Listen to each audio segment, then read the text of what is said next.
Johnny Dollar. Monsieur Dollar, you will be amazed. You will be thrilled. Yeah, well, I think I've had all the thrills I need here in Paris. And who are you? I, monsieur, am the night clerk here in the hotel. Oh? Well, what's all the excitement about? Monsieur Dollar, I have the telephone call for you. And, monsieur? Yeah.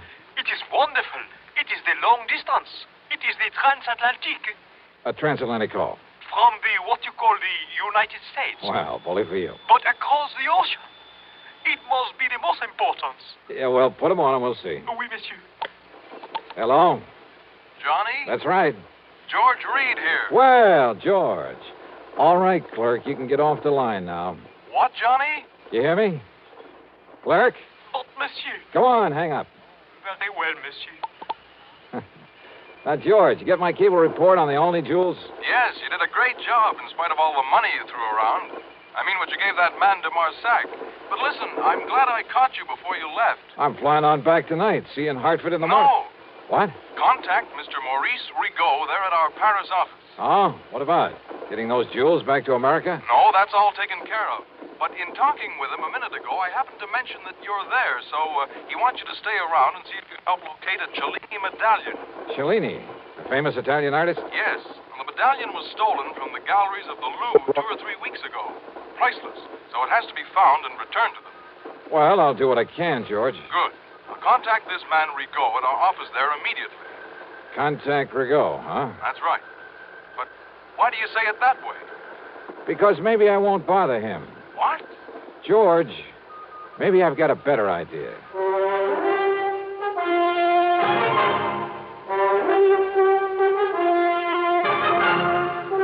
CBS Radio brings you Bob Bailey in the intriguing adventures of the man with the action-packed expense account, America's fabulous freelance insurance investigator. Yours truly, Johnny Dollar.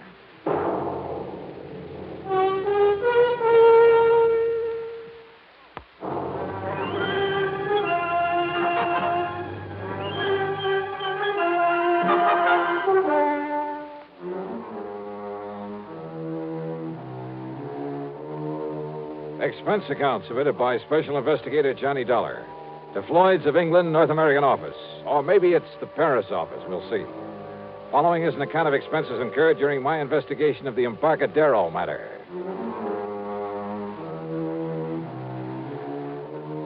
Expense account item 1, a few francs. Call it 10 cents American for a telephone call. Not to Rigaud at Floyd's of England, but to my old underworld contact, Louis de Marsac. The strange little character who calls himself the Gray Cat. Oui, Monsieur Dollar. C'est la Jacquerie. You most loyal, most faithful friend. Yeah, I'm sure. Are you living it up on that money I gave you for locating the only jewels for me? Alas, monsieur, I have been most unfortunate. Only one small, what you call investment. And now... Easy come, easy go, huh? Oui, the 5,000 is gone. And I was so sure of this one. What kind of an investment, de Marsac? Well, even you would have been attracted. Oh, she was young. She was so beautiful. She? Oh, no. Oh, that Marcel. How could such a lovely vision deceive me so? Oh, I'm crushed, a man without hope. And, monsieur... Yeah? I'm also very, what you call, broke. Uh-huh. Think $100 might help to raise your spirits? $500? Oh, oui, monsieur. But for what? 100. For some information about what happened to the Cellini medallion. Oui, stolen from the Louvre. Oh, you know about it then? But of course. You know where it is? No. But for you and me, I will somehow find out. Good. But it may be dangerous, monsieur. The people I will have to see, the cutthroats, I will have to pay for the information. But for you and the $400 you have promised me. Okay, $150. Want to call me when you've got the dough for me? No, if I bring the information to you, I can then collect for it right away. 200? I'll wait to hear from you. Okay, now, George, don't flip your lid over some more money for de Marsac. After all, he knows more about what goes on in the Paris underworld than any other man alive. And if in a day or two he can come up with the information I need, I'll put it this way. He saved the company a lot of time and money in the past, and I'm sure he can do it again. Also, if his poking around is as dangerous as he seems to... Yeah? Well, come in. De Marsac. Oh, oui, monsieur. Je suis agree. Oh, the dangerous mission you sent me on is a fait accompli. But I only talked to you on the phone about an hour ago. I've wasted no time. You have the $300 for me? $150. You have the information? Oui, the Cellini medallion. Well? Well, it's on the way to your own country. On the way? How? Hidden away in a case of wine aboard the ship, the Klemper Hall, out of Le Havre. The Klemper Hall, huh? Destination? San Francisco. Now, when's it due to arrive there? Late tomorrow night. The cargo is many cases of wine. Yes, bottles of wine. The medallion is hidden away in one of them. You're sure of all this, de Marsac? But of course, mon ami. Because if I fly all the way to San Francisco and find out you're giving me a wrong steer... Oh, no. How can you, my oldest, my dearest... Yeah, sure. Now, this means that someone over there is going to have to pick it up. Oui, at the warehouse at the pier. And Monsieur Frank Gestel. Gestel? You know? If he's the one I'm thinking of. A fence who used to operate in New York, but they can never pin anything on him? It must be the same. But in the shipload of wine, how'll he know which case has the Cellini medallion in it? Ah, by this mark, mon ami. Yeah? So. A tiny circle, yeah? With a Maltese cross in it. Oui, like so. Okay, de Marsac. I better pack up and catch a plane back to the States. Mon ami. Huh? Oh, yeah, sure. Here you are. 50, 100, 150. Oh, monsieur, such a dangerous... Okay. 170, 90, 200. Ah, merci. Merci beaucoup. Bon voyage. Oh, success. Wait a minute. Hein? You dug up an awful lot of information in a very short time, de Marsac. Even about that mark on the case of wine. Oh, but of course, monsieur. You see, I put it there myself. You what? Oui, when I helped my friends to smuggle the medallion aboard the ship.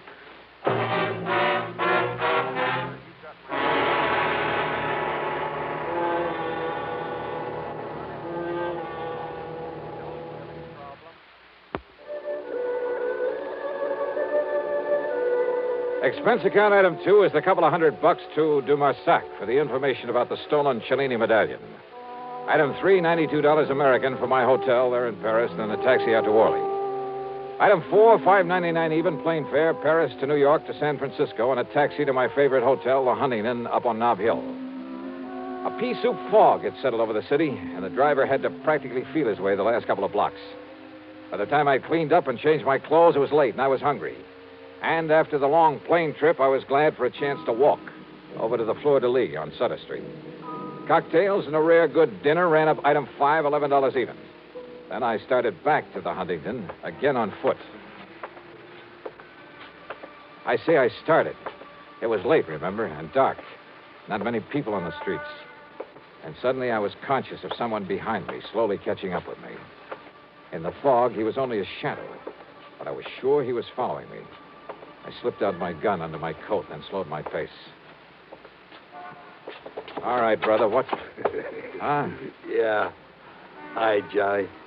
Smokey Sullivan. Yeah. Well, what under the... How are you, Smokey? I thought that was you coming out of that Fleur de Lis. Hadn't you better put that back in your coat, huh? Oh, yeah, sure. Hey, listen, you're just the man I want to see. Yeah? Yeah. And if you can dig up some information for me about somebody, I'll make it worth your while. You're real good to me, Johnny. I'll do anything I can. And listen. Yeah? I don't know why you're out here this time, and maybe this ain't got nothing to do with it. What's that, Smokey? I've been hanging around the docks the last couple of days, down to the Embarcadero. Doing a little honest work for a change? Yeah. I'm real clean now, Johnny. I've been going straight. That's the stuff. But I know how to keep my eyes open. You know what's going on down there? What? Smuggling, Johnny. There's a lot of smuggling all the time. You know what I mean? Keep talking, Smokey. Yeah. Well, most of it comes in from Japan and China, places like that. It's the boys on the boats bringing stuff in. Oh, well, what I'm interested in... Narcotics, Johnny. Mostly heroin, stuff like that. Yeah, well, now, Smokey, when you get any info about that kind of stuff coming in, you tip off the Treasury boys, the narcotics division. Me, Johnny? Me go to the cops? You mean because of your past record? Yeah, they wouldn't believe me, Johnny. That's the trouble with going legit. I mean, the kind of guy I was. Don't ever kid yourself. I don't want to lecture you, Smokey, but believe me, it's the best way in the world for you to make up for some of the things you've done in the past. Look what you've done in helping me. Yeah, I know. And it was you got me going straight. But don't you see, if anybody was to find out that I was informed... Don't worry. The Treasury boys will never talk. Okay, Johnny. But now the man I'm say. interested in... But now, like I was going to tell you... Smokey, listen. Like I said, most of the stuff is from the Orient. But down there to the docks, a couple of nights running now. Well, Johnny, you ever hear of Frankie Gerstel? Are you kidding? That's the man I was going to... You mean the one who used to be a fence back in New York? Yeah. Long time ago, I done a couple of jobs for him. That was before, you know. You seen Gerstel around here? Down to the Embarcadero. Sure. Waiting for the Klemper Hall to pull in from Europe. The Klemper Hall, Johnny? Yeah. With a cargo of French wine? Yeah, that's it. How do you know? I helped unload it. You what? Yeah, come in ahead of time, early this morning. And I got here too late. Huh? Or maybe I haven't. Come on, let's get on down to the Embarcadero.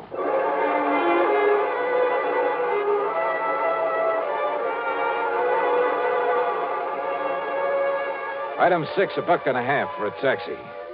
Pier 93, where the Klemper Hall was berthed, was dark. Except, that is, for a dim light in the office on the street side. Back in the huge warehouse extending out over the waters of the bay, there wasn't even a glow from a nightlight. Sure funny, Johnny. They're not having some kind of a light in the warehouse. Yeah. Well, we'll find out about that from the watchman there in the office, if we can wake him up. Yeah. Sleeping on a job like that, why, you... Hey, watchman. Watchman, come on, open up. Johnny. Yeah, I see. Come on, Smokey, give me a... Here we go now. All right, wake up, mister. Come on, I said wake up. Yeah, Johnny. He's asleep, all right. For good.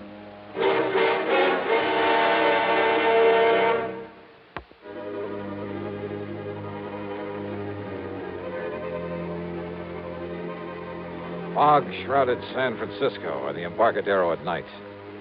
There in the little office on the shore end of Pier 93, we found the watchman. Found him dead, with a bullet in the back of his head.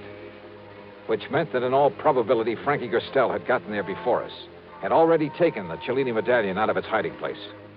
Or was it still there, one of the cases of wine, stacked up in the warehouse in the long, dark pier? There was only one way to find out. Oh, we better get out of here, Johnny. If the cops come around to find this watchman laying here dead, even with Johnny Dollar to explain Reach up and it. pull off that light, will you? But, Johnny... All right, here, I'll do it. But, look, don't you see, if the cops come around, they see this office dark. Yeah, we got to chance it. Now, if this watchman had a flashlight on him... Yeah, in the side pocket of his coat. Side pocket here. Yeah, here it is. What are you going to do, Johnny? I'm going back into that warehouse. But, Johnny, don't you see, if you put on the lights back there... That's why I've got this flashlight. I've got to locate a case of wine in there with a peculiar mark on it. Well, something else in that case? A priceless medallion that was stolen from the Louvre. That was smuggled in so Gerstel could pick it up. But if he's already been in here and taken Well, I it... gotta make sure. Now, you wait right here. Johnny, if a prowl car comes down the street... Okay, shove the watchman's body under the desk. Turn the light on again and sit there in that chair with your hat pulled down over your face. If a prowl car comes along, wave to it. Whatever you say, Johnny. If anybody else comes along, tries to get in here, yell bloody murder and get out the best way you can. I'm going back in the warehouse. And don't switch on the lights in there. But be careful, Johnny. Yeah.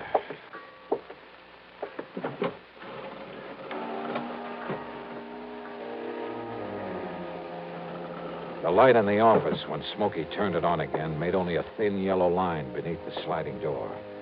It showed me nothing. It seemed only to accentuate the gloomy darkness of the huge warehouse. Cautiously, I felt my way to a pile of crates, stuck my head around the corner of it, and flicked on the flashlight for a moment to get the lay of the land. Bales, crates, packing boxes, and barrels filled the place. The cargo of the Klemper Hall. And there, at the far end, were the cases of wine I was looking for, hundreds of them. After mentally plotting a course through the mass of shipping, I turned off the flashlight and worked my way back to them in the darkness. Finally reached them. Yeah, when I tilted one of them, it gurgled slightly. I was about to flick on the light again when I realized that if Frankie had come here, if he'd killed the guard but hadn't left, and somehow I had to find the case with the identifying mark on it. I put on the light again, and there in front of me was a case that someone had pried open. The cinch bar was lying beside it. On one corner was the mark that... Someone. I heard someone else in there. Behind me. Behind one of the packing cases I'd felt my way around in the dock. I heard him again. So I picked up the cinch bar. And I waited. Then... Holy... At least I'd seen the flash of the gun. But again, I waited. Give up, Dollar. I've been here over an hour. I can see in here, but you can't. Now? Well, I can see the flash of your gun.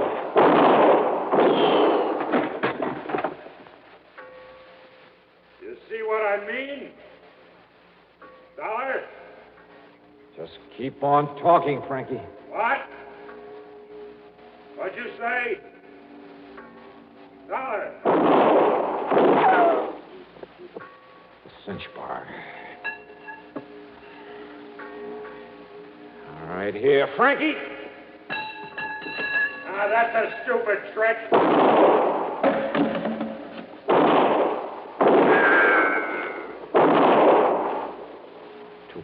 Too close. No, wait. Hey, your last shot, wasn't it, Frankie?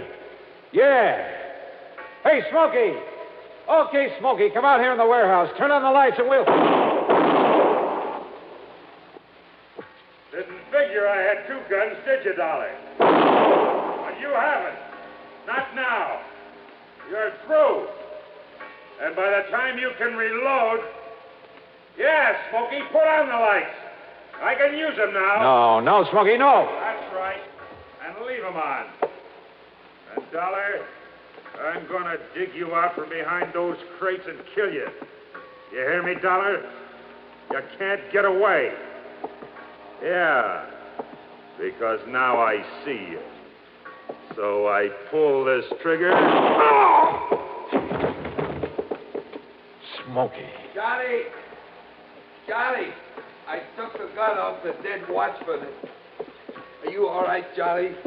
Yeah. Are you all right? Yeah, sure I am. You saved my life, Smokey. Thanks. Yeah, you're welcome, Johnny. But listen, the cops are coming. Yeah, I hear them. Well, then, Johnny... Stop worrying, Smokey. But don't you see... You're on their side now, remember? But if they... Yeah, I guess I am. Sure.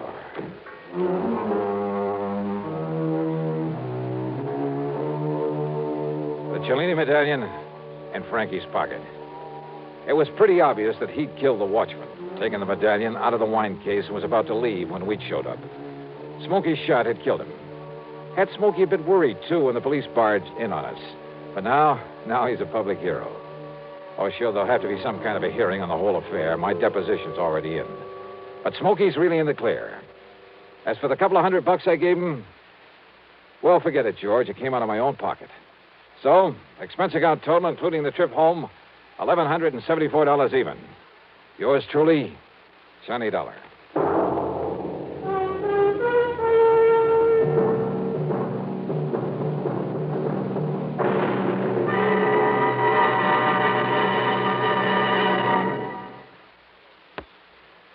Now, here's our star to tell you about next week's story. Instead, let me say hi to 3 new CBS affiliates. They're KAAB in Hot Springs, Arkansas, WRIG in Wausau, Wisconsin, and WOMI in Owensburg, Kentucky. Welcome to CBS Radio. Yours truly, Johnny Dollar.